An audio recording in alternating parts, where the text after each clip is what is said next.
Good morning everyone. Welcome back to Old Time Study with Astha. In the previous video, we discussed about the quasi-contract, 5 kinds of quasi-contractual obligations, and in this video we will discuss about persons disqualified by law. Person disqualified by law पढ़ने से पहले हमें पता होना चाहिए कि incompetent to contract कौन कौन होते हैं, जो हमने ऑलरेडी पढ़ा हुआ है, लेकिन I will revise it to you. They are minors, persons with sound mind and persons disqualified by law. जो ये आपका चैप्टर है competent to contract and incompetent to contract, ये पूरा का पूरा चैप्टर आपका सेक्शन 11 पर बेस्ड है. Okay, so according to section 11, the people who are not competent to contract are minors, persons with unsound mind and persons disqualified by law. हम इन दोनों के ऊपर ऑलरेडी बात कर चुके हैं अपनी वीडियोस में. Link is in the description, you can go through that. And today we will discuss about persons disqualified by law. तो कौन कौन से पर्सन्स हैं जिन्हें लॉ जो है वो डिस्क्वालीफाई कर देता है. कुछ लोग जो होते हैं वो फिजिकली फिट नहीं होते हैं, कुछ मेंटली फिट नहीं होते हैं. जो फिजिकली फिट और मेंटली फिट नहीं हो सकता है उन्हें छोड़कर हम सबके साथ कॉन्ट्रैक्ट बना सकते हैं, वैलिड कॉन्ट्रैक्ट बना सकते हैं, राइट. लेकिन कुछ ऐसे पीपल होते हैं, कुछ ऐसे बंदे होते हैं जिन्हें लॉ डिस्क्वालीफाई कर देता है वैलिड कॉन्ट्रैक्ट बनाने के लिए. ओके, अगर आप उन लोगों के साथ कॉन्ट्रैक्ट बनाएंगे जो डिस्क्वालीफाइड बाय लॉ है, तो वो कॉन्ट्रैक्ट जो फॉर्म होगा वो कॉन्ट्रैक्ट होगा वॉइड कॉन्ट्रैक्ट. ओके, तो वो पीपल कौन कौन से हैं? They are alien enemies, convict, insolvent person, foreign ambassadors and married women. अब हम एक एक कर इन्हें डिटेल में पढ़ेंगे with some examples. So let's start with first alien enemies. Alien enemies पढ़ने से पहले we have to know what is alien. A person who is not an Indian is known as alien. जो Indian नहीं है उसे हम alien बोल सकते हैं. वो एलियन फ्रेंड भी हो सकता है और एलियन एनिमी भी हो सकता है. एलियन एनिमी हम उसे कहेंगे जिसके रिश्ते जिस कंट्री के रिश्ते का मतलब है कि पीस नहीं है उस कंट्री के साथ, उस कंट्री के बीच में और हमारी कंट्री के बीच में वॉर चल रहा है, युद्ध चल रहा है. ठीक है, तो उसे हम बोलेंगे एलियन एनिमी. मतलब कि पीस टाइम नहीं है, वॉर टाइम चल रहा है. ओके, तो अगर आपने उस कंट्री के बंदे के साथ, पर्सन के साथ पहले से ही कॉन्ट्रैक्ट बना रखा है, वॉर होने से पहले से ही कॉन्ट्रैक्ट बना रखा है और अभी गवर्नमेंट डिक्लेयर कर देती है इसे एज ए एलियन एनिमी, तो क्या इफेक्ट पड़ेगा हमारे एग्रीमेंट पर? वो एग्रीमेंट अब वॉइड हो जाएगा. ठीक है, बिफोर वॉर तो वो वैलिड था, लेकिन अब वो वॉइड हो जाएगा. उसके बाद अगर हमारा वॉर जो है वो खत्म हो जाती है तो हम उस कॉन्ट्रैक्ट को रिवाइव कर सकते हैं, रिन्यूड कर सकते हैं according to the government policies. ठीक है, और अगर आप रिवाइव नहीं करना चाहते तो आप एक नया कॉन्ट्रैक्ट भी बना सकते हैं अगर हमारा वॉर खत्म हो जाता है तो. और फिर वो एलियन एनिमी नहीं रहेगी क्योंकि अब हमारा वॉर खत्म हो गया. लेकिन जो अगर आप वॉर के बाद अगर कोई कॉन्ट्रैक्ट बनाएंगे तो वो ऐसा कॉन्ट्रैक्ट होगा जो पब्लिक इंटरेस्ट के अगेंस्ट नहीं होगा. तो एलियन एनिमी हम उन कंट्रीज को कहेंगे जिसके साथ हमारे रिश्ते अच्छे नहीं है. हमारे रिश्ते का मतलब है कि हमारी कंट्री के रिश्ते अच्छे नहीं है उनके कंट्री में, और हमारी कंट्री में वॉर टाइम चल रहा है, युद्ध चल रहा है. तो ऐसा एग्रीमेंट वॉइड होगा. अगर पहले से ही बना रखा था तो पहले वो वैलिड था, लेकिन अब वॉइड हो जाएगा. And then after the war it becomes valid but according to the government. Okay, government के अकॉर्डिंग ही होगा. ओके, एग्जाम्पल देखते हैं. सैम है, एक इंडियन बिजनेसमैन है. वो अमेरिका के एक बिजनेसमैन है, उसके साथ कॉन्ट्रैक्ट बनाता है, पहले बनाता है वॉर होने से पहले.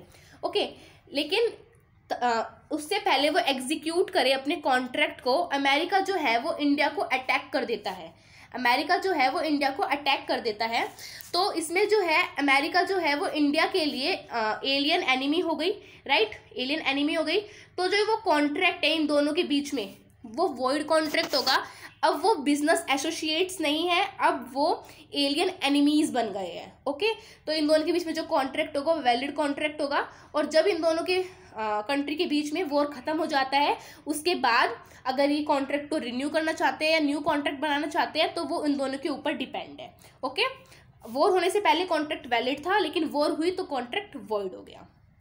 सेकेंड, कॉन्विक्ट हम बोलते हैं दोषी को, राइट, अपराधी को. एक पर्सन तभी दोषी या अपराधी कहा जाएगा जब उसने क्रिमिनल तो किया ही किया है, क्राइम तो किया ही किया है, वो क्रिमिनल तो है ही, क्राइम तो किया ही किया है, उसके बाद उसे कोर्ट ने भी दोषी ठहरा दिया है तो उसे हम कॉन्विक्ट बोलेंगे, ठीक है। और उस बंदे को हम कॉन्विक्ट नहीं बोलेंगे जिसने क्राइम तो कर दिया लेकिन अभी तक उसे अभी तक कोर्ट ने गिल्टी प्रूव नहीं किया है। इट्स मीन कोर्ट ने अभी तक उसे दोषी ठहराया नहीं है, अपराधी ठहराया नहीं है। तो कॉन्विक्ट हम उस बंदे को बोलेंगे जिसने क्राइम कर दिया और उसे कोर्ट ने दोषी ठहरा भी दिया है, ओके, उसको बोलेंगे कॉन्विक्ट। और कॉन्विक्ट के साथ हमें क्या नहीं करना है, अपना एग्रीमेंट नहीं करना है, क्योंकि वो एग्रीमेंट अगर हम कॉन्विक्ट के साथ करेंगे तो वो एग्रीमेंट हमारा वॉइड कहलाएगा, ओके। वैसे ही अगर उस बंदे ने क्राइम तो कर दिया है लेकिन अभी तक वो गिल्टी डिक्लेयर नहीं हुआ है तो वो कॉन्विक्ट नहीं होगा, ओके। ये एग्जाम्पल से और अच्छे से क्लियर होगा। पंकज है, पंकज बहुत सारे लोगों को ठगता था, चोरी करता था। एक दिन उसे पुलिस पकड़ लेती है और कोर्ट में ले जाया जाता है और कोर्ट में ये साबित हो जाता है कि हाँ भाई वो चोर है और उसे 14 साल की सजा हो जाती है, इम्प्रिजमेंट हो जाती है 14 साल की, ठीक है। तो जब वो जेल में था, इट्स मीन 14 साल तक वो अगर किसी के साथ भी एग्रीमेंट बनाएगा तो वो एग्रीमेंट वॉइड होगा, ओके। लेकिन जेल में जाने से पहले और जेल में जाने के बाद जो कॉन्ट्रैक्ट बनाएगा वो कॉन्ट्रैक्ट वैलिड होगा। मतलब जब 14 साल उसकी सजा खत्म हो जाएगी उसके बाद अगर कोई वो कॉन्ट्रैक्ट बनाएगा तो वो कॉन्ट्रैक्ट या एग्रीमेंट वैलिड एग्रीमेंट होगा, okay. Let's come to third, insolvent person. Accounts में 11th 12th में हमने ऑलरेडी पढ़ा हुआ है कि इंसॉल्वेंट पर्सन कौन होता है।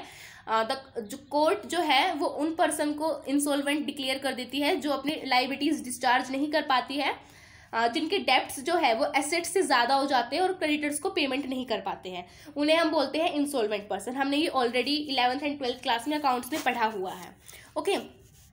तो अगर आप इंसॉल्वेंट पर्सन के साथ कोई भी कॉन्ट्रैक्ट बनाते हैं या एग्रीमेंट बनाते हैं, वो एग्रीमेंट आपका वॉइड एग्रीमेंट होगा। सबसे पहले तो आप बना ही नहीं सकते इंसॉल्वेंट के साथ, क्योंकि ना ही तो आप उसे स्यू कर सकते हैं और ना ही वो आपको स्यू कर सकता है, बिकॉज ही और शी इज इंसॉल्वेंट, ओके। उसे कोर्ट ने डिक्लेयर कर दिया insolvent.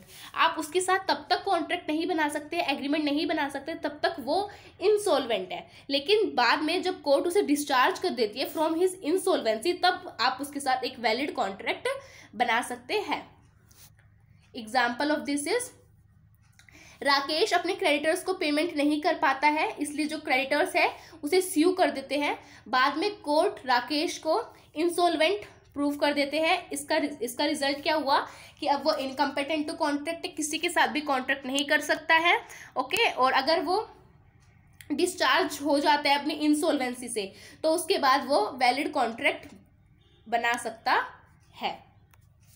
Let's come to fourth, foreign ambassadors. इसमें क्या होते हैं कि कुछ फॉरेन एम्बेसडर्स होते हैं जो टूरिस्ट के पर्पस से या फिर किसी और पर्पस से हमारी कंट्री में आते हैं।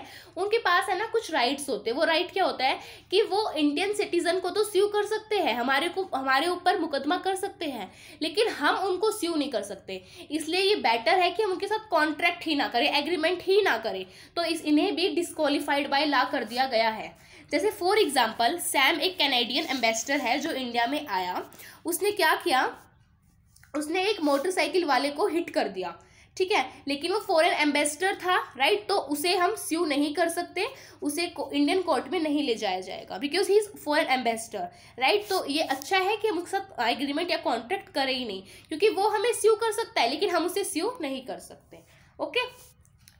Married women, fifth is married women.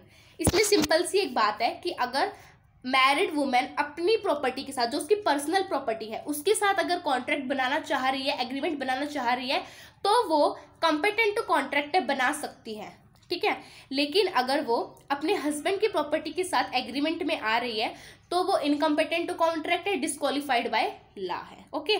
अगर वो अपनी प्रॉपर्टी के साथ बना रही है तो इट इज वैलिड कॉन्ट्रैक्ट, अगर हस्बैंड की प्रॉपर्टी के साथ बना रही है तो वॉइड कॉन्ट्रैक्ट। अब हम एक बार समरी वे में सारा पढ़ लेते हैं। एलियन एनिमी, अगर एग्रीमेंट वार से पहले, युद्ध से पहले अगर हम एग्रीमेंट कर रहे हैं तो वैलिड है, ड्यूरिंग द वार कर रहे हैं तो वॉइड है, एंड आफ्टर द वार करेंगे तो वैलिड है। फॉरेन एम्बेसडर्स के केस में एग्रीमेंट जो है वो वॉइड ही होगा, क्योंकि वो हमें स्यू कर सकते हैं, हम उन्हें स्यू नहीं कर सकते हैं। कॉन्विक्ट, दोषी, अपराधी। एग्रीमेंट बिफोर इम्प्रिजमेंट, इम्प्रिजमेंट से पहले वैलिड होगा, ड्यूरिंग इम्प्रिजमेंट वॉइड होगा, आफ्टर इम्प्रिजमेंट वैलिड होगा, okay. Insolvency, agreement during insolvency is void, insolvency के दौरान जो हमारा एग्रीमेंट है वॉइड होगा, लेकिन अगर वो बाद में डिस्चार्ज हो जाता है इंसॉल्वेंसी से तो वो कॉन्ट्रैक्ट क्या होगा, वैलिड होगा। देन आता है मैरिड वुमेन का, अगर वो अपनी पर्सनल प्रॉपर्टी के साथ एग्रीमेंट बना रही है देन इट इज वैलिड, और अगर वो अपने हस्बैंड की प्रॉपर्टी के साथ बना रही है देन इट इज वॉइड। सो यहाँ पे आपका चैप्टर नंबर 4 कंप्लीट होता है with 3 parts, minor, sound and unsound mind and persons disqualified by law.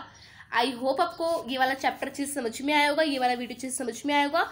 And if you have any doubt regarding the topic then ask me in the comment section, I will upload the video according to your problem and queries. Thank you so much and don't forget to subscribe. Bye bye.